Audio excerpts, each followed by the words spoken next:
Maybe it's a mobile thing. I don't know.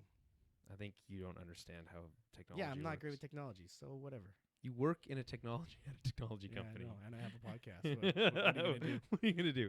You're gonna have someone else do all the technical stuff. Is that usually how that works, right? Yeah, I'm the talent. Okay. Whatever you say, dude. All right, let's get going here. Let me just make sure we're recording on Audacity or Audition. We're using Audition, not Audacity. We are streaming live. He says we sound good, so that's awesome. Sweet, thanks, man. And Or person. it's a man. And we are good to go. All right. I gotta bring up my notes. Hey everyone, welcome to another Game of Thrones Tower of Babel breakdown. This is for Season 2, Episode 10, Valar Morghulis. I keep saying it wrong. I feel like I'm saying it wrong. Valar Morghulis. Okay, you say it from now on. Yeah. As always, I'm Julian Misha. I'm joined by Daniel D'Souza. Yo. And we are here to break down, like I said, the final episode of Season 2. But this is from a rewatch perspective. So we are going to be spoiling everything, obviously, through Season 1 and 2, but also everything all the way up to the beginning of Season 8, end of Season 7 of the final season. So if you're not a fan of spoilers of that variety, I would say go watch everything to the end of Season 7, come back, rewatch Season 1 and Season 2, and then you'll be caught up. You'll be just right where we are, and then leading into the final season. It's exciting stuff. Really, There's really no closer season that ties in to the final season than Season 2. So, although it does actually have a lot of nice Of course notes. it does. It's always going to. Okay, so before we get into breaking down the episode itself, a little bit of house cleaning to do. And just remind everyone to follow us on Twitter at TowerBabbleCast, Facebook.com/TowerBabbleCast, and head over to our website, towerbabble.ca, to find everything that we do, including our general flagship podcast, the Tower of Babel podcast, that we just reviewed, Shazam, and that's actually posted now. We just posted it, so you can find that in the feed as well as on the website. It's 2 weeks early, technically, because we went to an early screening. It doesn't premiere for 2 more weeks. So we do give a spoiler warning. We do give a brief non-spoiler review, and then we jump into spoilers because we can't help ourselves. So if you're looking to spoil yourself on Shazam, that's the place to go. Okay. Oh, Patreon. We should mention our Patreon page. We are going to be doing live breakdowns. That's what we're doing right now. This show is live, and we're going to be doing shows just like this live immediately following the Season 8 broadcasts from HBO. Just a quick reaction episode, answering some questions, boom, boom, boom.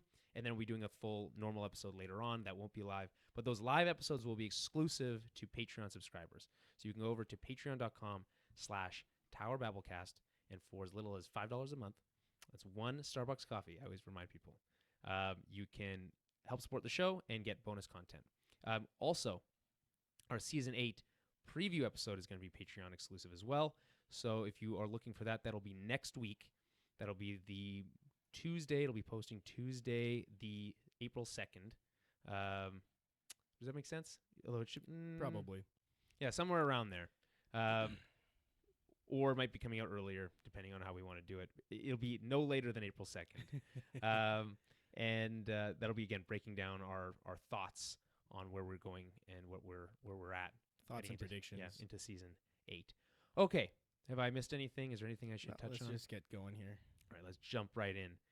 Season 2, Episode 10, Valar Morghulis, written by Benioff and Weiss, directed by Alan Taylor. Good trio of people there. It's a classic combination, yeah. It is. And we start at King's Landing, and we open with Tyrion's eye. There's 2 shots that are like this in this episode, and they really like them. So it's like super close into Tyrion's eye, and you're like seeing the reflections of the battle from the previous episode, and then it fades and it gets lighter, and he wakes up and he's in a room, and he sees Maester Pycelle, and looking very smug. Yeah, super smug. Well, which is weird, right? Because he did just bandage his wounds, right? Presumably. You would think so, yeah. So he's like, haha, you didn't die, but I did fix you. But it's not only that. He's smug because Tyrion's lost all his power now that Right. Tywin's back. He's no longer acting hand of the king. He's just some Lannister guy and also been maimed horribly. Right. Anyway, Tyrion calls for Podrick, tells him to go find Bronn or Varys and tell them that he's alive. It's interesting that those are the two people. It right? is. I mean, they do this whole thing where Tyrion and Varys become like friends. So there's a level of trust, although it isn't fully established at this point. I can definitely see later on in the series. Obviously, they both work with Daenerys, and they become closer. But at this point, it's weird for They're him more to trust colleagues, Varys. right? Like they'd be like saying, "Let me call my boss right away." Like when I wake up in the hospital. Not only that, they're also to a degree kind of like rivals. You know, like Yeah. that's King's Landing. They're all sort of schemers, and Varys is a known schemer. So it's weird for Tyrion to trust him to this level. Anyway, so that's who he calls for. And then Pycelle smugly kind of breaks down how he's broken, he's lost all of his power, like you said. No longer the hand of the king and relegated to this like basement room with books everywhere. So right. What's also interesting about this, it's very subtle. Pycelle's not doing his doddering old man routine, right? He's just he's being his regular self. I noticed that too. He's just standing totally normal, like because his voice is different, everything. Yeah, which we rarely get to see, like almost never on the show. And he's just like, yeah, you got nothing left there, bro. See ya. And then leaves him to be. Right. And so kind of sucks, right? Because we know that how much Tyrion worked to save the city, and now he gets no recognition for it. No appreciation. No. Then we go to the throne room, and we start with a shot of a cow pooping. It's a horse. People read horses, not it's cows. It's a horse. I was thinking cow pie. Imagine how different the world would be if people rode cows into battle. It's so much slower. They're so much slower. It's a different. They're not okay. So yeah, another four-legged hooved animal, whatever. Sure. I was thinking cow pie because I couldn't think of it, but I ended up saying poop anyway, so it doesn't really matter. Right. It was some horse crap, literally. Yeah. And so, what do you think they're trying to say there? Like, there's obviously some symbolism, right? Yeah. And this is also from a time when the show was following the books a bit more closely. So this is something that just happens in the books. In the books, Tywin comes in, resplendent in his How armor. ridiculous! Wait, like, so they're so adamant at adhering to the books that they literally shot this scene so that the cow crapped himself. You gotta stop saying cow, man. I think the idea is, okay, so Tywin comes in resplendent in his armor, right? He's the savior of the city. He's a god amongst men, and then the horse still craps. It's like, he likes to think of himself, and everyone else puts him sort of on a pedestal, and that's sort of symbolic of him. Like, he's still a man. He's still just some guy, albeit one of the most powerful men in Westeros. But it's just like a little undercutting and a little realism. Right. He rides in. He gets a big thank you from Joffrey. Everyone's. There's a big show happening here, right? Everyone's thanking Tywin for winning the battle, and then it's really weird because Tywin comes in, he gets thanked, and then he just rides out. He's like in there for like 5 seconds. All this work because horses shit all over the place. It wasn't like, get out of here before he shits again. Yeah. And then Joffrey gives Lord Baelish, Littlefinger, Harrenhal. Right, second time. This is number 2, I believe. Right, Harrenhal's been given away. Yeah, I went to Janos Slynt first. Right, so it's actually probably more than that because like in the time between Janos Slynt, he never actually lived there, but he was technically the Lord of Harrenhal. Gregor Clegane was just there, I guess, squatting, but he took over. Yeah, that's not really the same. He didn't have the rights legally. Right? This is the second time it's legally changed names in recent history. So he's given Harrenhal as thanks for brokering the deal between the Lannisters and the Tyrells. Right. Never steps foot in there either, actually, Littlefinger. Oh, yeah. Well, never. No, yeah, that's a good point. Well, we don't know. Maybe he does at some point. Sure. We don't, off screen at somewhere. I don't know, who knows? But no, it's like it's right in the middle of the war. It's always occupied by one opposing force. Yeah. Littlefinger makes a funny joke about like how he needs to acquire some sons and grandsons. Everyone seems to like that. Then Joffrey asks Lord Loras Tyrell. He's not Lord. He's just Loras. He's just Sir Loras. Sir Loras Tyrell. Knight. And his so he basically says, "Hey, Mr. Tyrell, what can we do for you and your family for helping us?" Right? And he says that he would like nothing more for Joffrey to join their houses in marriage. And obviously this is orchestrated already by Marjorie.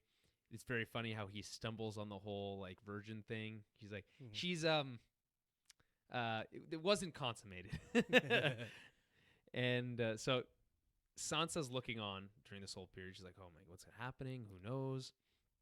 Marjorie puts on this whole like act and like woos Joffrey. Like, I fell in love with you from afar. It comes off as one of the most like disingenuous that that Which it we know is. her- you know, but it comes off that way Yeah. more than almost any of her others, because she usually seems like, as much as she plays the Game of Thrones really well, she usually seems more believable. This feels really just like theatrical, It's a bit over the Yeah. top. you know, especially when she says like the feelings lodged Yeah. deep inside Yeah, me. that was weird.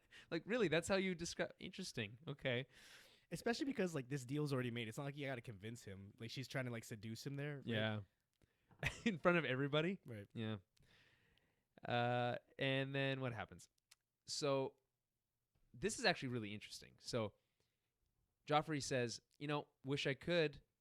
Already promised. I made a promise, and a king's got to keep his promise, which is like, that's surprising that he would answer that way, right? Also comes full circle later on in this episode. Yeah. With Robb being a king who doesn't keep his Yeah. promise, but whatever. Yeah. And Joffrey, obviously, yeah, like you said, this is all a show. This is all planned ahead of time. Well, you think so? Yeah, 100%. I don't get that impression. Joffrey was coached what to do here, just like he was coached how to handle Ned Stark. He just chose not to in that case. In this case, it's something that he wants. I didn't get that impression. So anyway, he does say that he can't. He says it twice, maybe 3 times. He says it once that he can't because he's promised to another, Mhm. and then Cersei tells him, "You know what? That's fine. She's the daughter of a traitor. Yeah. Her brother's in open rebellion. You can set that aside." And then he rejects that a second time because he's sworn a holy vow. So Right. the idea is, first he has to show that he's an honorable king. He's going to keep his Mhm. word. Second, he has to show that he's godly and pious. So all of this again, It does make more orchestrated. sense This that it is would be orchestrated, because otherwise he would not act that never. way. This is all No. Tywin. Tywin is telling everybody what to do here. Okay. All right. So that's what's happening. Yeah. So eventually they agree that Sansa is not going to wed Joffrey anymore, and it's going to be Marjorie. And then Sansa like walks off, and he's like, "Yes." Yeah, because she wasn't aware. Yeah, well, she wasn't aware, and she also didn't want to marry him anyway. Right. But then Littlefinger comes in and is like, whoa, whoa, whoa, not so fast. You think you're happy about this? Don't be so happy about this. Of course, he says that all with like a really gross, kind of like creepy tinge to it all. But that's kind of everything Littlefinger ever says, though, right? Yeah, but not like, this comes off differently because it's similar to the way that the Hound was talking Yeah, to Sansa. and it's even like more predatory. Yeah, and it's weird because he sought her out right away. Like he Yeah. ran up those stairs Like- to get there. Just- Wait. you were smiling too much just now. I gotta make sure. Yeah, exactly. And like the way he says, like, your mother was like a sister to me, and like I see so much of you. And like we already know you never thought of her as a sister, so unless you think of her as the same way that Jaime thinks of his sisters, Right. So yeah, what do you make of this whole pageantry?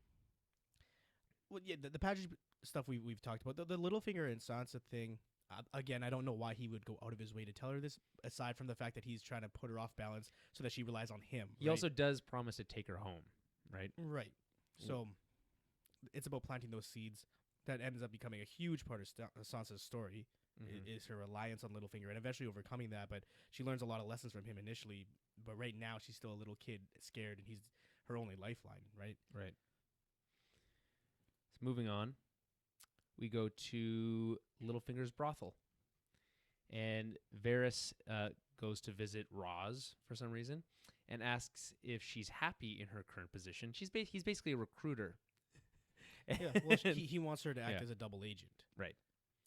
And when she tries to grab his junk, she freaks out and realizes who he is, which is weird that she didn't know ahead of time, but that's fine. She knew of him. Everybody knows of him. Not everyone knows what he looks like. Part of his whole role is to be secretive, right? Right. And he says that he protects his employees, and like alluding to those times that she's been beaten up at the hands of Joffrey and his flunkies. And there's a good line here where Varys is like, when Littlefinger looks at you, all he sees is a collection of profitable holes, which is like really cuts right to the bone, Yeah. But he sees a partner, which I think is also a lie, but that's yeah, fine. he's just another person trying to use her, but Yeah. use her in a different way. Yeah, maybe in a more fair. Like, listen, everyone's getting used all the time. I'm fine with being used if I'm being compensated properly, right? So, anyway, she says she's afraid. Ross says she's afraid of Littlefinger, and he says you have absolutely every right to be afraid of him. He's a scary guy. Should be afraid of him. And that's kind of where it's left. Kind of alluding to his weaknesses and saying, well, everyone has a weakness. I just happen to know some of his, right? So, what is he alluding to here exactly? In terms of Littlefinger's weaknesses? Yeah. Hard to say. He does play it pretty close to the chest for the most part. He likes to seem like he's weak in certain areas, but that's all part of his game, right? I would say obviously his actual weakness is Catelyn and Sansa. Right. Do you think Varys wouldn't know that? he wouldn't know that, and even if he did, he never acts on it. Yeah. So, aside from that, it's money, right? That seems to be like he's a motivated by primary motivating right. factor. If you heard him in his pocketbook, he'll take that very seriously. And also, Littlefinger considers himself to be very clever. So if you call that into question, not directly, but if you insinuate and make him believe that you think you're getting the better of him, it might incite him a bit more. He might be weak to that. It's a little complicated, but yeah, I mean, I find this scene to be interesting that it's placed in this episode, right? Because it's like basically going to get completely forgotten by the time you come around to season 3. Well, I think in season 3 she does end up acting as a double agent, right? So yeah. she works with Varys as well. I feel like that being said, I still think that this scene might work better in the early episodes of season 3 than in the final episode of season 2. So, cutting to Jaime and Brienne. Jaime is bugging her about being a virgin, right? He's just finding those buttons to press with Brienne. And they come across some hanging ladies, but they're hanging from the neck. They're dead. Yeah.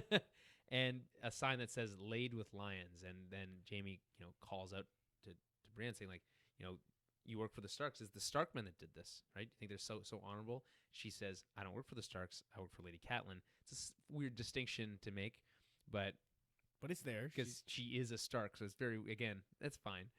And but this mission that she's on to deliver Jaime to King's Landing is specifically a Catelyn mission. And it's also very anti-Stark, right?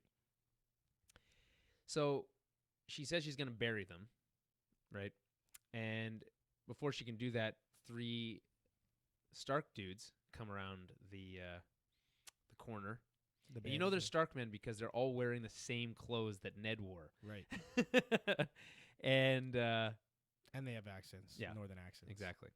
Which is fine to say. It's just just a rougher British accent, I guess. Like, you couldn't, if someone said, listen to these 5 different accents from Game of Thrones, like, would you be able to decipher where I remember they're from? hearing a story. I don't know how true this is. This might be anecdotal, but Sean Bean, when he was became part of the show, they were asking him if he could do different types of accents because they wanted the Starks to have a more. I'm not well versed on all the different the dialects. UK accents. There's a few of them, but he's Northern Irish, right? That's his accent, and they had all the other characters doing these, like, trying out new accents, and he was just like, no. I'm just gonna do Northern. I'm just gonna do Northern. And so they Irish. made everyone else try to imitate his accent a little bit for the North. That's funny. I don't know if that's true. There's or not, similar stories about that with other ones too. With Sean Bean specifically. Not with Sean Bean, but with other mediums and not other mediums, but like other shows and other movies and stuff. Right. I'm trying to think of the best example of what that was. It'll come to me later. Where everyone had to do the same accent. Oh, it was Wonder Woman. So Gal Gadot is Israeli, right? So she was cast as Wonder Woman first. So all of the other Amazons had to do like an Israeli accent to like match her accent, which is very funny, right? Okay. Anyway, so these 3 guys come around the corner, and they're like, "Well, what are you doing here?" Right? Who's this dude? Yada yada. They start questioning them, and they look like they're about to get away with it. And the guy's like, "Wait, I recognize that guy. He's Jaime Lannister." He's like, "You don't know what he looks like," and they're like, "Okay, wait a minute. If he's not Jaime Lannister, This is like such a clever thing to do, by the way. This Yeah, one he random got it right Stark away. guy. He's like, if he's not Jaime Lannister, at the same time, I'll count to 3, say his name. And they're like, 1, Shit. 2, and then I wish they would try it. I wish I would like to see if they just like and then anyway, Lamey Janister. She just murders them. She just brutally murders them. And then one of them slowly, because they said that he'd killed 2 of the 3 women quickly and not the third, which is, you don't even know if that was true. You just, but he's saying it and he's bragging about it. Yeah. And anyway, so she stabs him through the dick, basically. it's hard to say. Yeah. It seemed like it was like his lower No, stomach. I don't think either so. way, it was a slower, like, Much more gradual painful death. Yeah, exactly. And then she buries them, presumably. Cuts them down at least. It's bury them with what? I don't know, Like her shovel? sword. Yeah. All knights come with spades. Mm. You know, knights come in spades on the show. It's an audio podcast, but Yeah, right. I'm shaking my head right now. All right. Anything else you want to say about this scene? I mean, it's just more that Jaime. It's just Brienne him banter. provoking her, Yeah. or trying to. It doesn't work as well this time. Well, she actually gets to take out some of her frustrations on these guys. That's true. And then she gets to say, "See, I don't work for the Starks." He has Right. that like last little like dig. Okay, so we cut to Robb and Catelyn, and I like this scene a lot. And Kat is telling Robb not to marry Talisa, and she lists a couple reasons why. She says, "Well, you made an oath. So that's a pretty big one, Ding, ding, right?" ding. And the other one is Walder Frey's a dangerous person to cross, right? Don't want to do that. Turns out, yeah. If you treat your oaths recklessly, so will your people, right? And she says that, hey, it's not all that bad. I didn't know Ned when we were, engaged, right? In fact, she was promised to his older brother who died, and then she was given to Ned. Right. She knew him even less. So look how that all worked out. Anyway, Rob's not having it. It's also it's tough for Kat at this point because her position's kind of been undercut by her previous actions by freeing Jaime, right? If that hadn't happened, he might be more willing to listen to her. Hey man, good advice is good advice. It doesn't matter who it comes from. Yeah, but you have to you can see it on his face here. No, yeah, I right, get it, right? and he says as much later Yeah. on. It's just in a vacuum, you got to take that. Obviously, I'm not. I'm just in general. Mhm. In a vacuum, good advice is good advice. The best line in this whole scene is when he's like, "But I love her." He's like, and she's like, "I know you think that's important now," because it's like it's such a mom thing to say. Like, Right. you're not old enough to have perspective on this. Like, listen to me.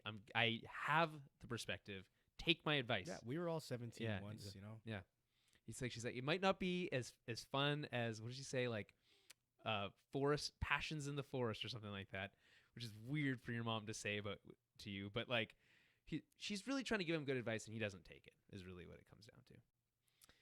Anything else you want to say about this? I liked the. I mean, back yeah, and no, forth. you're right. You're right. She's right, 100%. And it obviously we all know how this ends up. It comes back to haunt Robb and Catelyn. Actually, they're both made victims of that decision. On to Stannis and Melisandre. You know how I love a good Stannis scene. I love a good Stannis scene. Yeah, I know. Yeah, and this one is not as good as the others, but it's still pretty good. So he's pretty mad at her specifically because she said, he's like, "Yo, you said you saw the victory in the flames," and she's like, "Well, I did," and she's like, "Well, did we win?" And he's like, "Well, no." So he's like doubting himself. He's doubting the trust he put in her. He calls himself like a crazy person, essentially, a fanatic for trusting in her, and he is. Not only in her, but in the foreign god. Like, Yeah. it's a huge risk to Mhm. take, especially if you're trying to take Westeros that doesn't recognize that god whatsoever. Right. And then she tries to give him some advice, like, "Well, you just lost the battle, you didn't lose the war," and he's like, "Well, what the fuck do you know about war?" And then chokes her out and like, "Where's your god now, huh? Where's your god? Say it, say my name." And then she just like gives up. She's like just lets it kind of happen, and then he lets her go. And then more regret. He's like, he gets down on himself again. He regrets murdering his own brother. He's like, I murdered my own brother for this First time shit. he said that, yeah. Yeah. Because I think he always felt it, but he was like, it was worth it for the win. But now he didn't win. It's like, was it worth it? Right? Is the question. Yeah. And I think, he may have used excuses to distance himself from that. Although he knows that he lied to himself. Exactly. But and this is him admitting it to himself that he did. He actively chose to do that. I also really like the part here where she kind of doubles down on it. She's like, this isn't over, but you're the chosen one. You're the one who's going to sit on the throne. You're the prince that was promised. All that kind of stuff. And before this is over, you're going to betray you're not just going to betray your brother. You're going to betray everyone you love and know, but it'll all be worth it in the end. And the crazy thing is, we think about where he ends up, sitting against that fucking tree, and then in dying in like alone, right? Yeah. And he did betray everything he knew and loved, and it wasn't worth it, and it didn't get him what he wanted. Right. So she's obviously misinterpreting things, because I think at this point she does believe that. Later on, she starts to question that herself, but she doesn't reveal that to Stannis. But yeah, you're right. He betrays everything that he stands for towards the end. He sacrifices his own child. Yeah, there is no redemption for that. Exactly. And then it's not worth it. He loses everything because he allowed himself to believe this. Yeah, he allowed himself to be tempted instead of by this. seeing, like, looking at the world for as it was. He was willing to just take these predictions as on faith alone, and it's subtle, because of the idea, like, he should be trusting in himself and what he already believes in, and to a degree that's kind of what she's telling him, that he is already the prince that was promised, so he only needs to be himself. Pumping his tires. Yeah, exactly. But then he allows himself to be tempted by that, and he ends up betraying everything he's ever cared about. Yeah. So there we go. I do like that he calls her, like, you keep promising these things, but you don't know. None of us know, right? There's this moment where he's like, this is crazy, right? But she's like, don't worry about that. Look at the fire here. Just look at this. Just watch the watch, Yeah. And it's kind of that part's weird. This part at the end of the scene is strange to me, because he's like, just look into the flames, right? And see. And he looks, and it's like, he's like completely hypnotized by the thing. He does, I think, he sees something. He finally starts to believe, like, obviously he's seen the tangible effects of her religion and her magic, right? With Renly's death, and they don't do it in the show, but the death of Courtney Penrose. But this is the first time that he's probably been able to see a vision himself. Otherwise, he's always been believing in what she has to say. Well, she must have predicted something right at one point. Otherwise, he wouldn't be trusting her at all. Right? She's predicted many things right, but not the major things that he needs help with. Tomorrow you will have cheese on your toast. But you will fall on a sword before you can eat that cheesy toast. All right.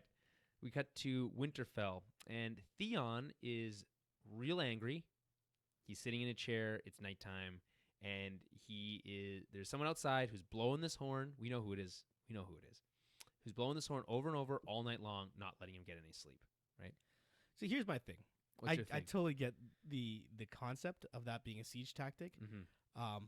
It would just piss off your own that people. affects the army too. Yeah. They're also trying to sleep, and they're closer to the horn. That's true, but like, they don't need to sleep. They're sieging, right? They can't sleep. They got to be ready in case everybody those has 10 guys to come out. sleep. I get that it's annoying and they're trying to provoke him, but it has the same effect on your own army. That's all I'm saying. Yeah, well, good point. What? Fight me. Come on. Ramsay just doesn't seem the type that would give a shit about that. Right. It's all worth it in the end for him.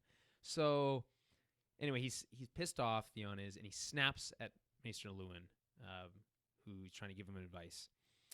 He tells him to send more ravens to his father, and Luwin gets that like line. He's like, "Well, you killed all the ravens, so I can't." Nice job, bud. And then Theon starts reminiscing. This is really good. I really like this moment. So Theon starts reminiscing about the first time he saw Winterfell, and he was, no wonder, Ned and his armies were able to, defeat our rebellion and kill all my brothers. If he lives in a place like this, and but mostly comes down to the fact that he's angry about all the people who keep telling him that he should be grateful for the life he had at Winterfell, right? That no matter how spectacular it was, he was still a prisoner there. And he's mad at those people for telling him that. But then he's also mad at his own family for not taking him in, right? So he feels super alone, and he's just lashing out at everyone. And this is him the first time kind of admitting that, you know? Yeah, that's what's interesting. So it's similar to stuff that he said earlier this season, but we've talked about in this show that we found that to be disingenuous, what he's saying, because he's acting more out of anger and because he knows that's a rhetoric that he can use. This is probably the first time that he actually allows himself some genuine emotion. And those feelings are real, that they're there, that he was a prisoner and that was always held above him to a degree. But this is the first time that he's been honest about that with himself. He goes on to, getting freak out again. He freaks out crazy, though, this time. And he gets up and he starts yelling. It's really good performance. It feels very genuine in this whole scene. It's very convincing. This is where he kind of calms down a little bit after that, and Luwin starts giving him counsels him a little bit more. And he says, listen, there's 500 men out there. You've got 20, right? You don't stand a chance, right? Run. Just run. It's your last option. I don't want to see you dead, right? I've known you since you were a kid. I'm trying to give you some genuine advice. Run. It's your only bet, right? And he says that he can't because he will always be known as the coward, right? If he does that. And this next part is so good. It says, and then Luwin basically says, listen, I know who you are, Theon. You aren't this person. You're pretending to be someone you're not, which is what we've been talking about for a long time this season. And, don't need to keep up the charade. And then Theon's like, I know I've been pretending, but I've been pretending now too long to go back, which he hasn't been pretending that long, and it's only with these certain people, but he's already burnt bridges with Robb. Made his mistakes, and he thinks that he's on an immovable path, right? And that becomes a huge part of his character even later on. He made all these decisions. He reaps the consequences. Well, probably tenfold. And later on, when he meets Jon, if you'll remember in season 7, when they meet at Dragonstone, he says something along the lines, I'm not going to quote it verbatim, but when he's talking to Jon, that Jon always made the right decisions. And Jon says something along the lines of, it might look like that, but they were hard decisions at the time. And Theon says something along the lines of, that was I was always faced with an impossible decision, and I chose wrong. And that's how he views himself later he feels, on. And this is him making those decisions. This is making those decisions, but he's also always, from the beginning of the season, he's always made it out to seem like he has no choice. Yeah, he's putting himself in these situations, but he feels like there's no choice. But he actually does still have a choice. We talk about that all the time. You can do anything you want, right? He doesn't have to do anything here, but he feels obliged to by his oath to his family, to the men in the castle. And it's just his own personal dignity, honor. Anyway, it's very sad. It's a great scene, but it's quite sad. And we cut to the next morning. Well, actually, the only thing that I would add to that I find very interesting about that scene, and this is when we talk about what ifs, this is one of the what ifs that I do like to play, because one of the things that was mentioned is you can go to the wall. Your crimes will be absolved. Right. And this is one example. It happens often in the series where these, main-ish characters are given that option. It happened. Ned Stark, Theon, Tyrion at one point, Brynden, Blackfish are all have the option to go to the wall, or are meant to go to the wall. Yeah. Ned doesn't get to make that decision, but he was going to go to the wall. Yeah, and then he got his head cut off instead. But it's how different would things have been at the wall with just any of those 4 characters up there, right? Right. To have Jon's back, Imagine if Ned would have been Lord Commander, right? Right. There would have been no question. Right. He would have, it wouldn't even been close. Well, after Mormont died, but it's impossible. This is where you get off track with the what ifs, because would things have even happened the same way? Would they have gone up north like that? Who knows? Probably. I think a lot of just because Ned was at the wall wouldn't stop the whites from amassing, or the wildlings from amassing, right? And he would want to go after Benjen. Yeah. So it would probably turn out fairly similar, and who knows? Ned might have died in a fight up north at some point. So it would have been actually kind of cool, be able to have those moments between Jon and Ned, because you said, don't, I'll promise to tell you who your parents are. Yeah, that's one of the biggest tragedies of the show, is when he makes that another promise. Right. I should also mention something I noticed. This episode in particular has a theme, or one of the themes that it seems to touch on a couple times is this idea of the decisions that these characters want to make, but are obliged to make different decisions for X number of reasons. It happens a couple times. This is one of the first ones. Joffrey is kind of a lie, right?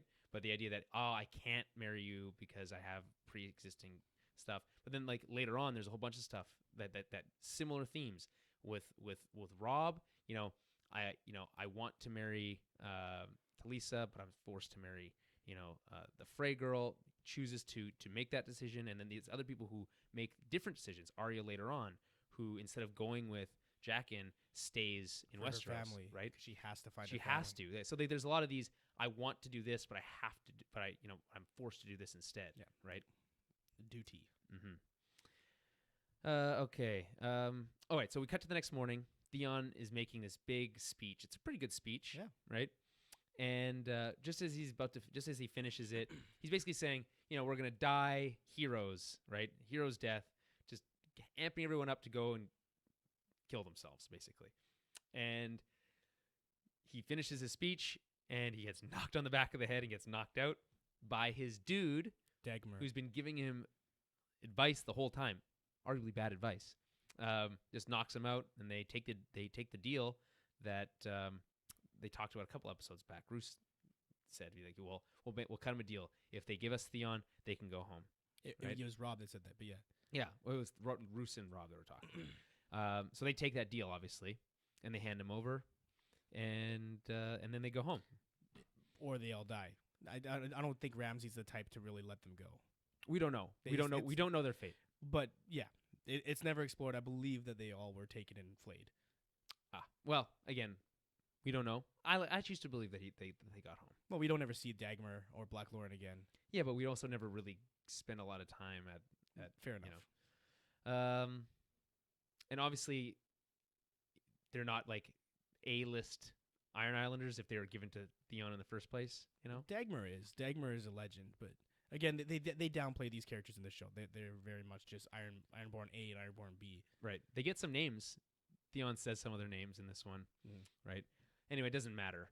Theon's handed over. We know what happens to him going forward. Anything else you want to say about this Theon stuff? I thought it was just all very good. It was very good. It had to happen. This is his fall from grace, and it's a long, hard fall from here. It almost doesn't end. He hits like every tree branch on the tree. And he never really had the grace part of that either. Yeah, right. Now that I think about it. So we cut to King's Landing, and Varys is telling Tyrion that Sir Mandon Moore? That's what Sir Mandon Moore was the one who tried to kill him on Cersei's orders, right? So and there's that confirmed. Yeah, and Tyrion's like, "Why? How can I trust you?" Which is so weird because like you called for him to tell him that he's alive, and then he tells you something, and first thing you do is not believe him. That's a douche move, right. And so he's like, "Okay, all right, fine. I knew that Cersei didn't like me. So who can I use to protect myself? Bronn. Tell Bronn to use some of his best men to guard the door. Oh no, Bronn's not in charge of the king's or the city watch anymore. Okay, so that's fine. I still have my hill tribesmen. They can help me. No, okay. Tywin paid them off and they're gone now. Okay, so it's just me by myself and no one to help me. Although Bronn could probably help him on his own, but not to the scale. Not to the scale. Yeah, like he can't be by his door literally every second, nor would he want to be. And he's got Pod. Yeah, he's got Pod. He's got. You know what? I do like me some Podrick Payne. And who doesn't? The women love Podrick Payne. Yep. I like the line Tyrion says to Varys. He's like, "You can't swim too close to a drowning man." Right, which is true, right? Because Varys says he has to distance himself. He's like, we won't be talking for a while, because there's no reason for me to. You've got no real power anymore, right? But I do like you, he says. I like you, and there's some of us in the capital who know what you really did, and we'll remember, even if you'll never talked about it in the books or ever mentioned ever again. Am I missing anything? Well, and then Shay comes in. Ah, right. There's that little nugget. This part sucks. Like that part of this whole part of it sucks Because Tyrion's he's being a dink in this whole scene. I mean, I guess he's angry, but like, yeah, still. he's acting out. He feels insecure, I guess. And so he's refusing to believe that she could love him the way she's claiming to, which at the end of the day, knowing where things end up, probably the right decision, right? Because she doesn't. She ends up betraying him. Yeah. Right. So does Varys, by the way. Well- They both testify against him. In his trial. But Varys also does help him escape. They escape Varys together. does his own thing. It's really weird, the characterization that they choose to go with for Shay. Like, this seems earnest, where she's like saying, I'm yours, you are mine. Yeah. Like, she really truly loves him, which is not something you really get from the book. Like, she's playful and she's happy, but that's all an act. She's a professional, right? Right. Well, then that's what Tyrion calls out here. He's like, this has all been an act, right? I've been paying you to treat me this way, and I've really liked it, and it's been great, right? But you can drop the charade now. I have no real power. Obviously, I don't actually mean anything to you. And then she doubles down on it, which is why it hurts more later, right? It hurts more later. I just don't like necessarily that they chose to do this with the show, because it makes it seem like she truly did love him. And then there's a scene right before his trial where he tells her to go. He's trying to save her. Mm-hmm. He's telling her to go to the free cities, but he's essentially telling her to leave. Like, it's the old get out of here. Yeah.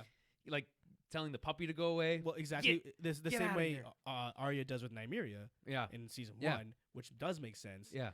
Tyrion doing that to Shay, that leads to her betraying him and testifying against him, which makes it seem like her character is more just a spurned lover than this, lying, deceitful person. Well, maybe that's the way that they wanted to play it. If Fair she came off as a spurned lover, maybe that's what she was in the show, right? That's possible. I guess. It's less interesting, I think, that way, but whatever. I think it's less cruel, right? But the whole point is that he's betrayed and that she is cruel. And I think it's just so much worse if it's been an act the whole time. Yeah, no, that's the so point. much It's worse. not supposed to be a happy ending. Well, it's not either way. And he spirals from there, and he doesn't trust anybody after that for obvious reasons. And plus, you got to remember, she was also sleeping with Tywin. Where does that factor in? When does that? It's unclear. We don't know when that started, right? He's hand as of right now. Yeah. Who knows? Yeah, that's a good point. So we cut to somewhere in the woods. It's very dark. They do it's like clever cutting, because they do the I am yours, you are mine, and then we cut to two people and we don't know who they are. Right. Turns out it's Rob and Talisa, and they're getting married in the woods with just one septon, I guess. Yeah, with a septon. I didn't pay close enough attention, I guess. Is that a heart tree behind them? Is that a weirwood? I don't think so. Come on, man. Because they're getting married under the side of the seven, Right. right? Not under the old gods. And they say the cool vows. There's some pretty cool vows, right? And that's it. That's literally the whole scene. They just name all the gods. That's the vows. That's true. But that's all we get. That's the scene. Anything else you want to say about that? We just know that he goes through with it. That's all that matters there. Yeah. This happened. So why? Okay. So if this is what's dumb, right?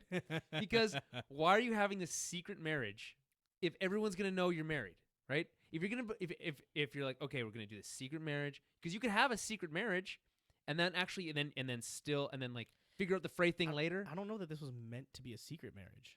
There's two of them. There's no one there. It's just the two of them in the septon. Them in the woods. Is that clear? Do we ever cut to the behind them? You don't see the audience. We cut. It's from afar. I mean, we don't. Presumably there'd be a torch or something. It's pitch black. Yeah, I guess. So, but no, because you're right. They do announce it right away. Yeah. It's not a secret or even close to a well kept secret. Right. Because again, you could have a secret wedding, right? And I bet you Walder Frey wouldn't even care if you slept with whoever you wanted, as long as you married their daughter. Yeah, right. That's dishonorable, man. It's dishonorable to break your vows. Yep. Well, hey, what are you gonna do? Damned if you do. Damned. Well, no, you're just damned if you do this you're one damned thing. If you do this one specific. You wouldn't thing. be damned if you didn't. I'm trying to put myself in Rob's shoes here. It's the only. It's the only thing I can do. He's pulling a Theon, basically. Yeah, kind of. So we go to Karth. Now things are getting interesting. First time in Karth, things are getting interesting. Dany's heading up to the steps of the House of the Undying. They reach a tower with no door. They start walking around it. Jorah tries to keep up for some reason. Dany's super fast at walking all of a sudden. And then as she goes around the corner, it's magic, man. She disappears. Yep. And goes inside somehow. And then he starts yelling, Khaleesi! Khaleesi, and then we cut inside and we can hear him yelling a little bit still, but now she's yelling at the warlocks. That's lots of yelling going on. Which is probably not a great move when you first enter their secret base. And Well, they know you're there, right? yeah, well, they wanted her there, right? Yeah. They knew they were springing a trap. It was all Yeah.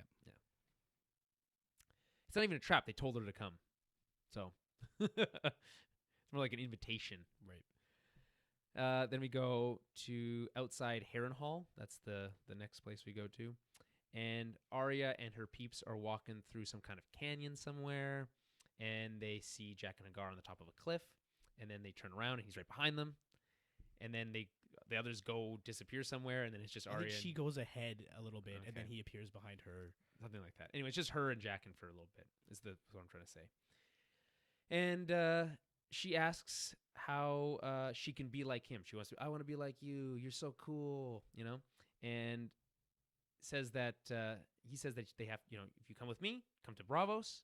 We can start training right away. No delay. Let's get to work on You this. can get started on that list Right. of yours. Yeah, exactly. You got so many people on that list. We can start knocking them off. Gifts to the Red God. They keep calling him the Red God. Still doing that. Yeah, it's weird. Yeah. And she brings up her dancing master, saying that he was from Bravos, right? And then he chuckles and says, it's one thing to be a dancing instructor. It's another thing to be a faceless man, right? And so this is where that theory comes in that Jaqen is, what's his name? Syrio Forel. So, no, right? No, Like of the look, course no. the look that he makes, like it's pretty clear, right? Because like if you're gonna pay off that kind of that trickery, that's where you would reveal that he was Syrio the he whole would take time. off his face. Yeah, and and be then like, Syrio. oh my God, you are Syrio. How'd you escape? Like all that kind, like that's the moment, Yeah. right? So it's obviously not the case. That's too much of a Yeah. Goldilocks ending too. Well, it would change, I think, the way that scene plays out. She would probably go with him, right? Right. And then that kind of change. Although, how much does Arya affect Westeros before she leaves? Very little, right? The Hound, basically, and The Brienne. Hound significantly, Brienne a little bit, and then, she kills some people. She kills the Tickler, helps the Hound kill Tickler and Polliver, I think. Yeah. Well, so not that much. Is what we're saying. Yeah. Okay. So if she'd the what if game, if she'd left now, not significantly different. Maybe she comes back earlier. I don't know. Yeah, maybe. She has to face off against that T2 though, or that T1000. Right. She's so T1000 in that scene later in the series. She's like walking through the. That might as well be playing the theme song.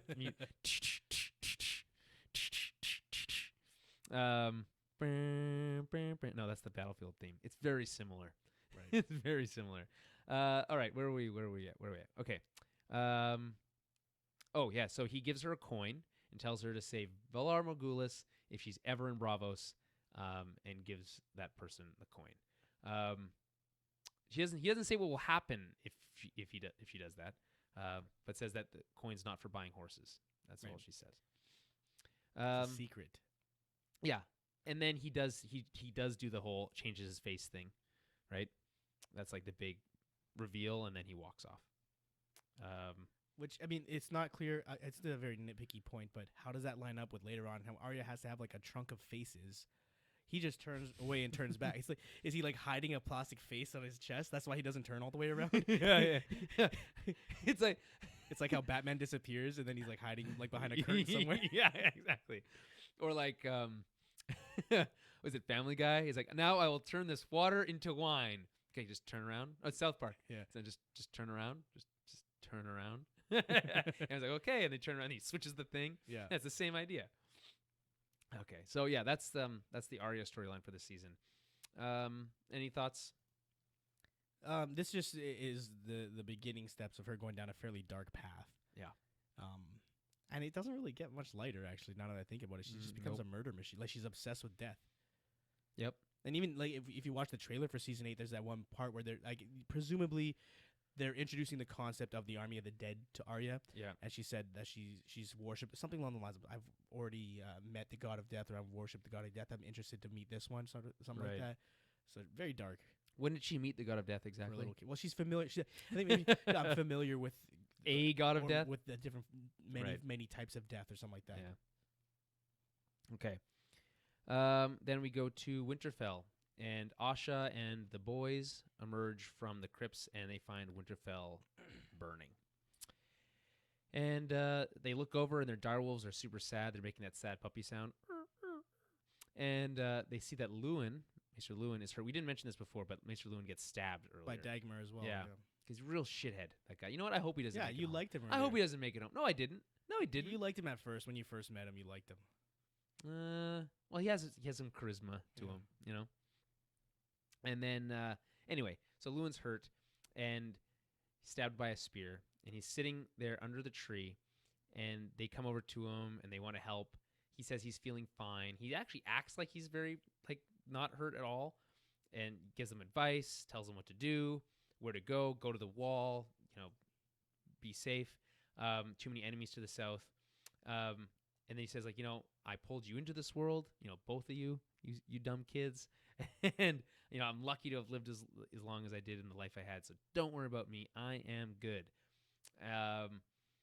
But he's it seems like he's just giving up, right? Is his spear wound so bad that he, if he doesn't just bandage it up, he couldn't be okay, It's bad, man. You can't.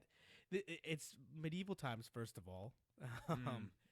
And he got stabbed in the gut. We don't need to go into detail about what's in there, but it's a lot of important stuff. Right. That's leaking.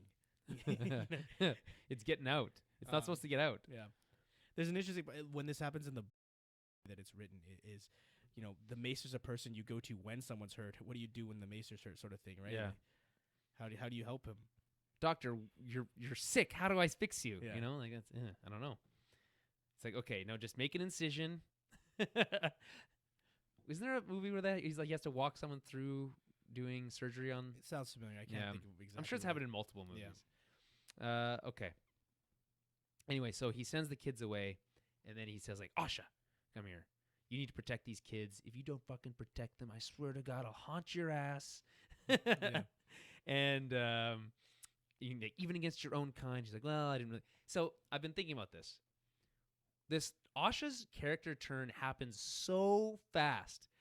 She goes from being this person who's trying to kill Bran, right, holding him hostage, to willing to do literally anything for the kids.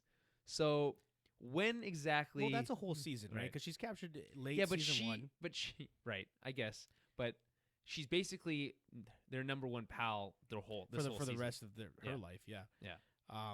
I guess you have to infer that she's spending a lot of time with these kids that we're not seeing. Why are they trusting the kid? Why are they trusting her to spend time with the kids is another question. That's very strange, right?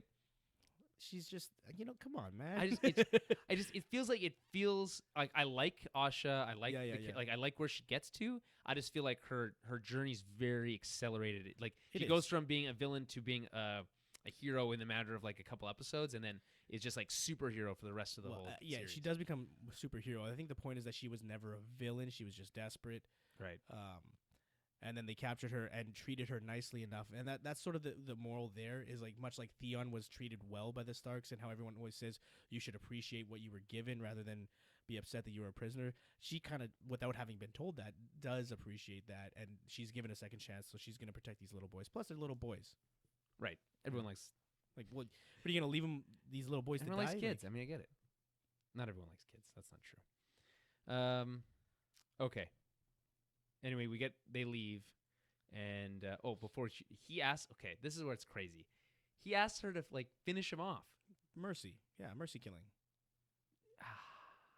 I don't know. He's dying. If they leave, he's just gonna slowly bleed and starve to death. Anyway, it's pretty brutal. She's like, okay, shink, and we don't see it, thankfully. And we cut. It's too bad. Everybody liked Maester Luwin. He's a really cool character. Yeah. He was everyone's favorite grandpa. Yeah. And they cut away. We see this really amazing establishing shot. It's not technically establishing shot because it comes later. Yeah. But of the burning Winterfell. And then obviously in season 3 we get the cool intro map where it's burning on the map. And it stays burning on the map for way longer than it should. Yeah, it's obviously not burning that whole time, but it's just to indicate that it's a ruin. And then later on when we go to Winterfell, it has the Bolton sigil rather than the Stark sigil, which is cool. Okay, and that's that storyline for the season. So we cut to back to the House of the Undying. Now again, things are getting real exciting. Dany reaches a room with a bunch of doors. She opens one door and she feels wind blowing. She's like, "Well, this is weird." And then she doesn't say that, but it looks like she's feeling that. She looks directly at the camera and says, "Well, this is weird." And so she walks into this room, and we see that it's the throne room from King's Landing, but the roof is gone, and there's snow. And people are wondering, is it maybe ashes? Is it Could possibly be. ashes? Sure doesn't look like ashes. Sure looks like snow. It's gonna Hard be. to say. It's pretty much, guys. I'm going on a limb here. It's snow. It's snow. It's the song of Ice and Fire. It's not the song. Well, I mean, Fire makes ashes. You're dude. right. You're right. I don't think it's. Well, ashes. it's also important to note that the roof is all blown out. yeah. It's easy to say maybe that's dragon fire, maybe it's wildfire, some sort of explosive. It's not White Walkers doing that unless they're using a ice dragon, right? Mm-hmm. I agree. So who knows if that is ever even going to happen? That's just something that she's seeing. It's not necessarily true. It's something that it's a vision of a future that may be, not a future that will be. Well, this is what's interesting is because it seems to be that the warlocks are like tempting her, right? Right. Because she walks up to the Iron Throne, and like before she touches it, she hears the dragon squealing, and then she decides not to. But it's like one of these things. Is this like that moment in Lord of the Rings where what's her name is being like, "Here, you just take the ring," and she's like, "I can't take the ring." Galadriel, right?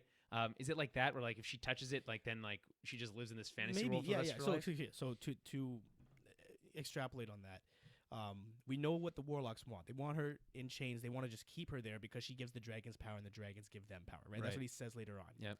Right. So it's all about the fact that their magic is actually potent again, Mhm. and that's only made possible because of her sacrifice and the fact that she created dragons again. So maybe yes, she sits on the Iron Throne, which is what she's always wanted. If she is tempted enough and falls victim to that temptation, she would be stuck there forever. Just like when she goes to the tent and sees Yeah. Drogo with their baby Rhaego, it would be impossible for anyone to decide to leave that, and she chooses to. But it's the easiest thing in the world to do would be to sit there and maybe be happy for the rest of her days with Yeah. the person she loves. But right? she would know it was fake, right? Maybe on some level, but even in the tent, she's questioning, like, maybe I'm already dead. Maybe this is just heaven. Or Well, it's weird, like, because what I'm wondering about, like, the temptation thing is, like, you're tempted with this husk of a Right. of a building, But right? it's all about the throne, and that maybe that's another point in terms of Daenerys' story. She's been so obsessed with the throne and not caring about any of the things around the throne, right. right? That's a good look at it.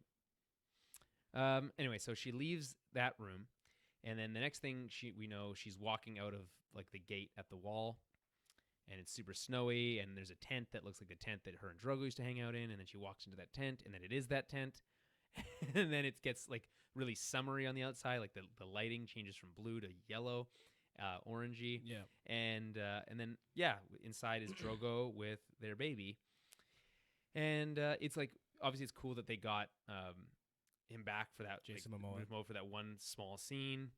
It's really tender and nice, and maybe if I'm dead or if you're dead, doesn't matter, who cares, everything's fine. But then she hears the dragon squealing again, and then it's weird because she turns away, and it looks like Drogo's like the brain dead version of Drogo again, Right. which is interesting because he's already dead. Yeah, it's weird because he seems to be somewhat aware of what's going on, or at least he's acting like whatever he's a he is made construct, to right? act like that, right? Yeah. So yeah, maybe he's a construct of her own subconscious. We don't need to get into that whole thing, Mm-hmm. but he does seem like he's aware and trying to convince her to stay. And then when she Yeah. leaves, maybe he's returning to that catatonic state, or maybe he's just depressed by her choosing to leave him. Or maybe that the whole vision is kind of like fading. Yeah, yeah. Right. And then anyway, she comes back into the original room, and now there's the dragons are there, and they're all very distinctly colored. Dan, I'm Yep. sure you noticed. I did notice. and then, like you said, the warlocks say, "Hey, we need you here because they bring you power, or give them power, and they give us power." So there's this like cool shot where it's like a one shot, and then she has chains on her all of a sudden. Yeah. It's pretty cool. She then tells, we get the first Dracarys, and then it's pretty. It's funny because Drogo goes and like coughs a little puff of smoke, and then they go and they blow the pretty intense fire for little dragons, and burn them alive. And then when he's dead, their magic fades, so their chains, I guess, disintegrate. Yeah. Okay. It's magic rules. All right. In magic rules, there is no rules. Is the rules. And that's kind of that's Dany's story for this season. We'll kind of touch on everyone's thing at the end. Okay, and then we go beyond the wall. Jon is being led by. Actually, we go back to Carthon a little bit. Jon is being led by Ygritte, and being told that he'll be tortured when they get to the wildling camp. Now, you'll be lucky to make it through the night, Jon. Anyway, she hits him on the head with her sword. With his sword, she's holding his sword. And then Corran jumps Jon, calls him a traitor. He actually says some pretty mean things in this scene. He really sells it, yeah. Yeah, and then it's like the Lord of Bones or whatever his name is, like, let him fight. And then they fight. Does he get his sword back for that fight? It's unclear. He has his Jon? Yeah. Yeah, Ygritte like tosses it down for him to pick up. And so they fight each other, and it's almost like Corran Halfdan like doth protest too much, you know. And he goes a little over the top, but he eventually kind of like throws the fight because I honestly like one-on-one match between Jon and Corran, Jon probably loses. Yeah. Right? Oh yeah. Every time. Yeah. At least at this point in his life. Right. And anyway, so he stabs him and kills him. He gets a cool final line where he talks. He's like, we're the men of the Night's Watch or whatever, something like that. He says like, we're the Watchers on the wall, I think. And it's very cool. But like, you gave it away. You waited. You had this final moment, and you gave it away. No, it all works. And Ygritte's like, you can tell Mance that that's the man who killed Corran Halfhand. Hurrah! Yeah. And so his bonds are cut. Like they're like, oh, right, well that sells it. He's cool. Well, there's no going back from that, right? Even if he was like in their minds, even if he was still a crow, once you kill a sworn brother, you're done. That's it. Yeah. Turns out you're not. Well, loophole. Yeah. Right. It's okay if they ask you to do it. And and then Jon walks over like 3 feet and looks down on this valley, which I always remember being greener than it was, but I guess it wasn't that green. And that's where all the wildlings are hanging out. And that's it. And I thought this was kind of funny. So everyone starts walking to the left, and then Jon just starts walking down the hill like by himself. Like it's like clearly not a path, and he just starts going down that way. Just a little something I noticed. That doesn't literally means nothing, but it's just so funny to me. We go back to Karth, and we get a shot of Zaro. He's waking up as his key is stolen from around his neck, and Dany's handmaiden is there, Daria, and she's like, Khaleesi, no, he said that there's no way you're gonna make it out alive. It's not my fault. He lied to me. And she's like, she really is upset. Like I feel almost bad for her. Like the way, yeah, she sells it, man. She does. She is. Oh, man, I'd have forgiven her. Yeah, you know what? I'm weak. Whatever. Right. I would have forgiven her. I wouldn't have killed her. I would just like, you can stay here, live your life, but I'm not gonna lock you in this thing. Zara, on the other hand, he probably deserves it. Anyway, they open the vault, find out there's nothing inside. He's been bluffing the whole time. It's a pretty good bluff, by the way. And right as they're led into the vault, he's like, no, but now I'm actually the king of Karth. Like, I can actually help you now. It's all good. And it doesn't matter. She's not going to fall for it. He's like, thank you. She's like, thank you for teaching me this lesson. What lesson is it that she learned?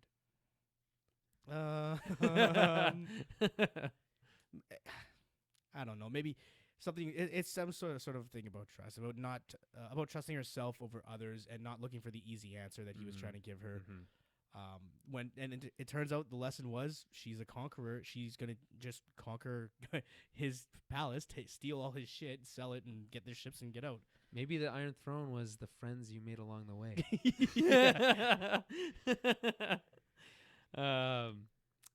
Anyway, so they lock them in. That's a brutal death. It's a brutal death. There's like skeletons are just gonna be there in the future. You can never get it open though. It can only be opened with that key, which we don't see what happens. Probably to that throws key. it into the sea or something. Yeah. Anyway, they go to steal some gold stuff. steal all of his stuff. All the stuff that he has, the stuff that is actually worth it. And it's like a celebratory scene. It's like Yeah. her going back to her roots, and she's being a Dothraki right now. Yeah, she's like, just okay, conquering and plundering. take it all. And then there's She does look. Daenerys looks badass though when she's walking around with her arms kind of like half folded with her Yeah. dragons, 2 dragons there and 1 perched on her shoulder. It's weird. The one last little bit here though is weird because like Jorah's like, she's like, is this enough to buy a ship? He's like, yeah, one small one, right?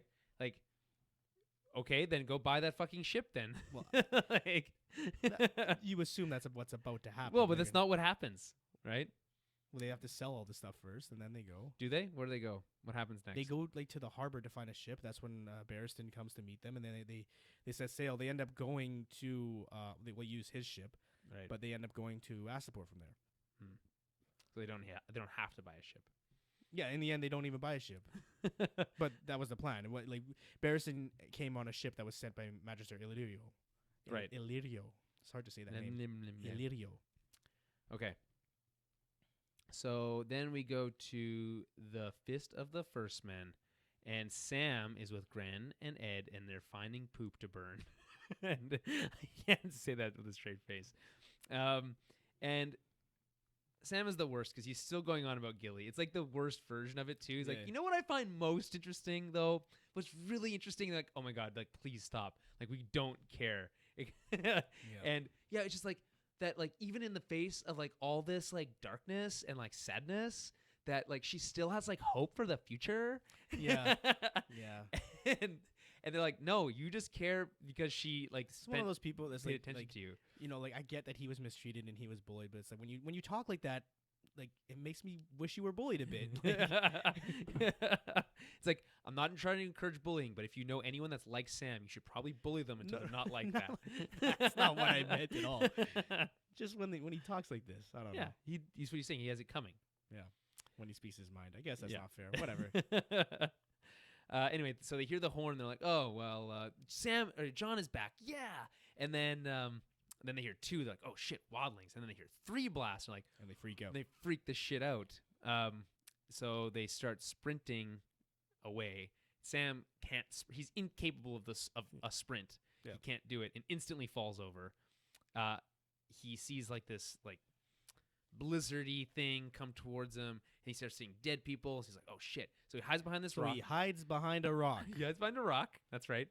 And then the music starts to swell, and we cut back, and then we see this dead horse, and we like pan up, and there's the first time we get like a full on view. This is like our only shot of a white for like 5 years. It's a White Walker. White Walker for like 5 years, and like we have to go on this as the look for a long time. And they do use that look later on, but like they were really like forced to go with this, Right. Because they just like, okay, we're gonna show one at the end of season 2. We got to show something, and they arguably showed too much, I would say. Yeah.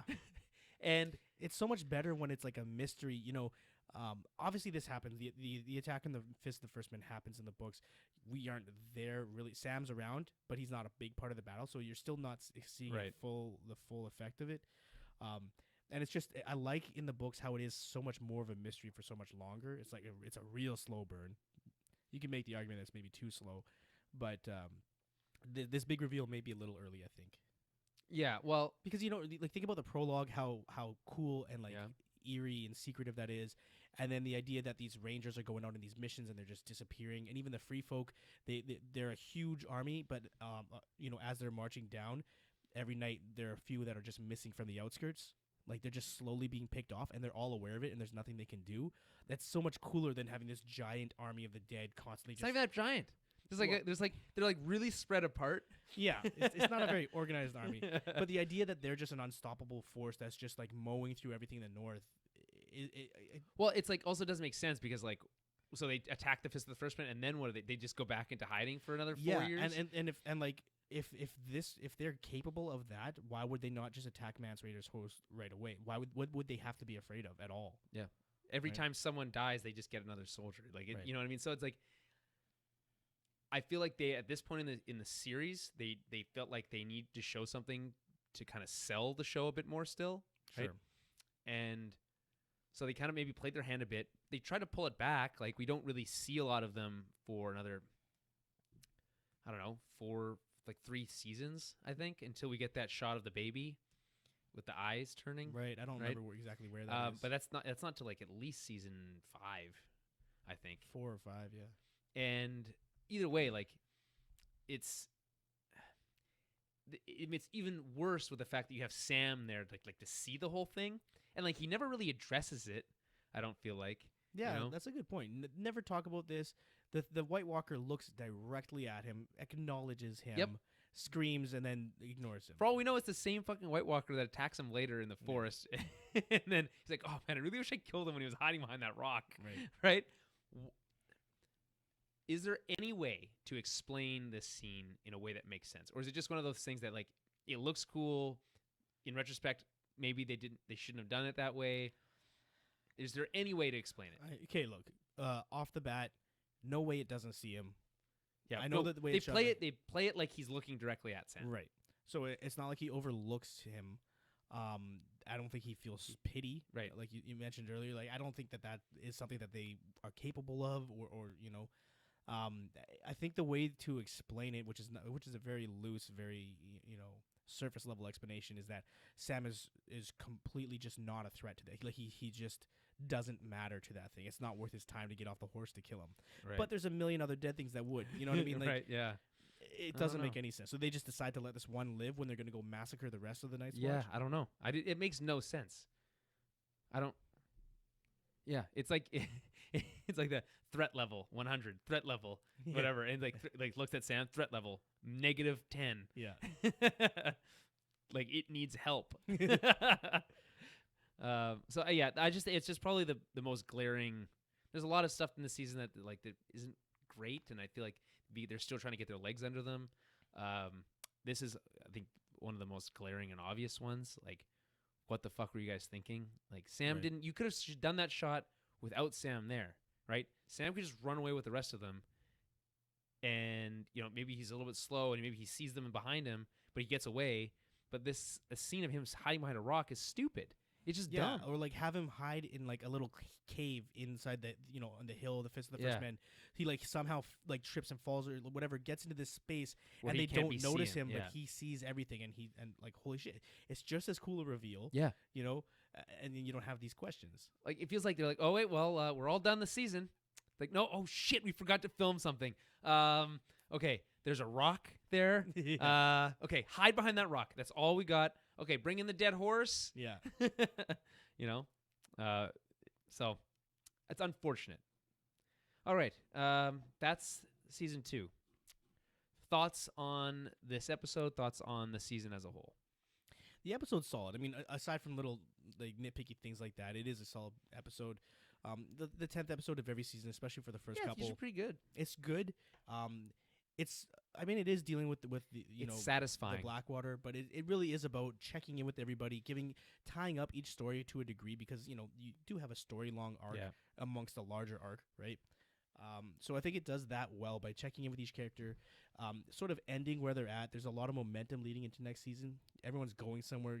Bran's left Winterfell. They're going somewhere. John's joining the Wildlings. Daenerys got her dragons back and is back on track. She's not wasting time in Karth. Well, she's not wasting time in Karth, but she's wasting time in other places. We don't know that yet, but like the idea is that they all have forward momentum. Yeah. Even Sansa no longer has to marry Joffrey, and Littlefinger's offering her a way out. So we think that there's gonna be some movement for her character as well. Turns out those are all lies, but that's fine. Mostly. Yeah. I think I find that these 10th episodes are very satisfying. You get like all these, like you said, the ramping up to something, and then the payoff is always, even if it's not like as exciting as the climax, it's satisfying to be like, oh, okay, so that's where this happens, or that's what happens here, that's what happens to our dragons, right? Like that's a nice, satisfying end to that arc, right? So, yeah, you can't really complain. You can't really complain about this episode too much, other than that finale, that final moment. Also, in that like super short scene with like the Robb wedding could have been a little bit longer, maybe. We could have got rid of that for that Varys scene, Right. and we got like a little bit more. Do we have a favorite scene from this episode? I think it might be the Theon scene. Really? I think that's my favorite. For me, it's the House of the Undying. I like that sequence in the books, by the way, is phenomenal, and it's still to this day, like, I have questions. I have it saved on my phone. Like Maybe I like to go back to maybe you have too many questions. Classic case of overthinking maybe. it. But I've always liked the pieces that include little bits of prophecy, little sort of enigmatic hints at what could be, or like when we were talking about that episode, that sequence rather, we discussed Daenerys' character. And the temptation that she faced, and what that means for her character going forward with the Iron Throne thing, with everything around it being destroyed. Like, there's always something new to discover when you go back to those scenes, and especially that sequence in the books. It's nuts.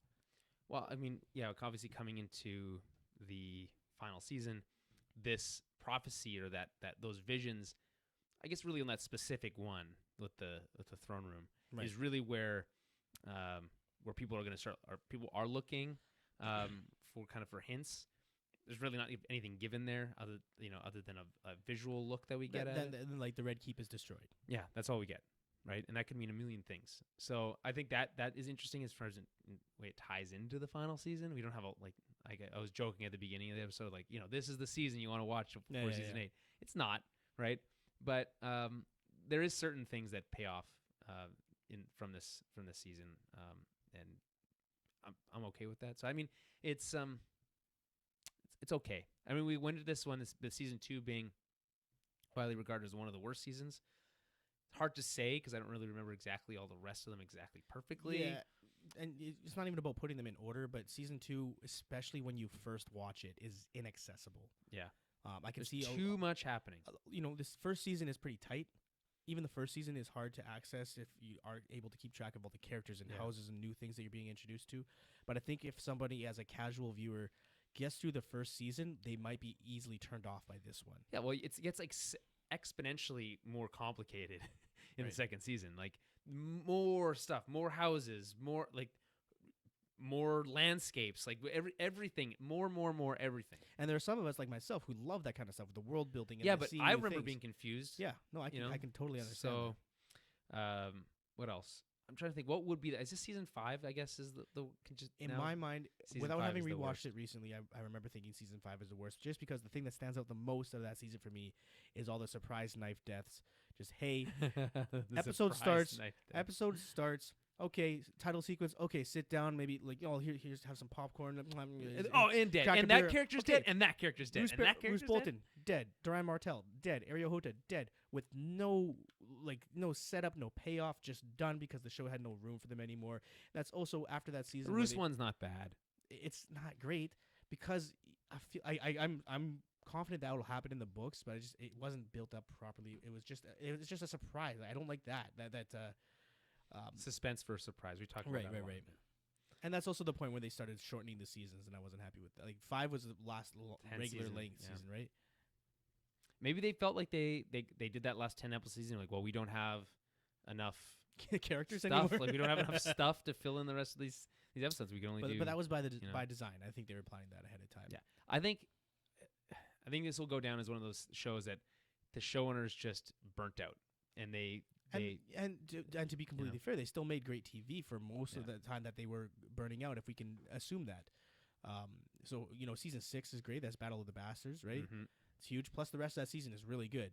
Season 7 too is pretty good for the most part, except for that last episode. The last episode is arguably the worst episode in the entire series. And we'll see what happens with season 8. Obviously, we're all going into season 8 with huge expectations. So, I mean, it's one of those things. Like, it'll be hard, no matter what they do. For it, I mean, we're getting into kind of like our season 8 stuff, but like, no matter what they do, it's going to be hard to live up to people's expectations. Right. They could kill everybody, and that would piss off a bunch of people. They could kill nobody, that would piss off a bunch of people. They kill off the wrong people, that would piss. You know what I mean? Like, there's no right way to do it. So, all right. I think, is there anything else we want to say about season 2 as a whole? Anything standing out to you as something you liked, something you didn't like? Obviously, Shay stuff really doesn't work for me. You're not a fan of Shay. For me, it's less about her character and the way she plays, or whether or not she's annoying. It's about the way that they changed her character, just like they did with Catelyn, who was the other one that I mentioned previous in this. Either way, it doesn't matter. These characters that they made, and Rob too. The decisions that they make and their motivations are changed in such a way that it makes them a bit more, not necessarily cartoonish, but more classical fairy tale, less these complex characters that are filled with their own motivations and emotions.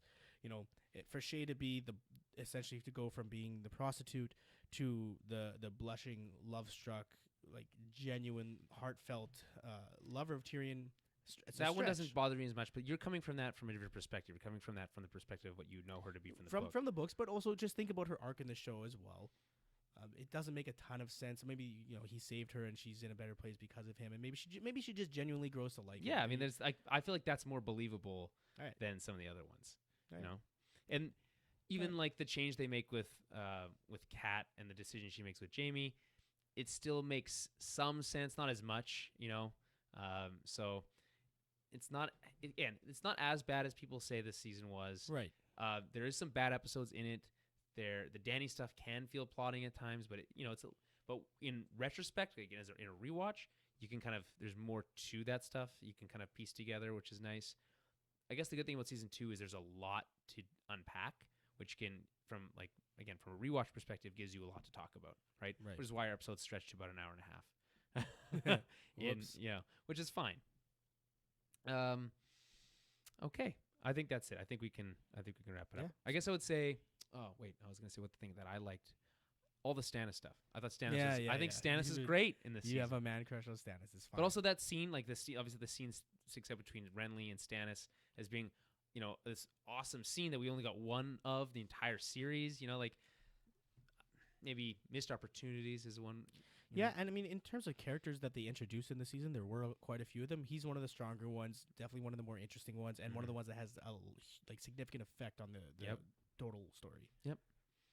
I was genuinely surprised with myself for how much of a Stannis fanboy I became. At the end, a Stan boy. That's what his no. Stan. No. I didn't make it up. That's what they're called. That's what their group is called. I know. Stans are already a thing that's taken, and it's really not a good thing that you should. I'm not aware of that. Yeah, what is it? You don't Tell want me later. no. Well, not. I don't want to talk about it. People know, and that's shit. Yeah, no. Okay. And that's it. So follow us on Twitter at TowerBabbleCast, Facebook.com/TowerBabbleCast, Patreon.com/TowerBabbleCast. That one's important. That's where you're gonna find our season 8 preview, more of that kind of final stuff that we just kind of talked about, more of that leading into the 8th and final season. That's $5 a month on the Patreon, or more if you want. What else? Like our friend Jeff Spicer, right? Yeah, well, every episode we have. Yeah, actually, Jeff Spicer just sent us an email, and he sent in his death pool picks. So there's still time. Send in your death pool picks, people. Well, realistically, that runs until the end of season 8. Well, not realistically, because as soon as people start dying, those pick, no. Yeah. So you're right. You gotta have it submitted first. Before exactly. Yeah. So get those picks in. You can't do it in season 8, episode 5. Yeah. I got it. Ding, Look ding, how many ding. I got right. So that doesn't work unless they're all still alive. No one has died up through the 5th episode, which would seem unlikely. Right. All right. What else? TowerBabble.ca for the website. That's where you can find everything that we do, links to the Patreon, links to everything else. This episode was recorded live on not Facebook Live, on YouTube Live. We might think about Facebook Live later on down the road, but if you want to hear our live reactions following the season 8 episodes, that's also on the Patreon, and it will be live on YouTube as well for Patreon subscribers only. Okie dokie then.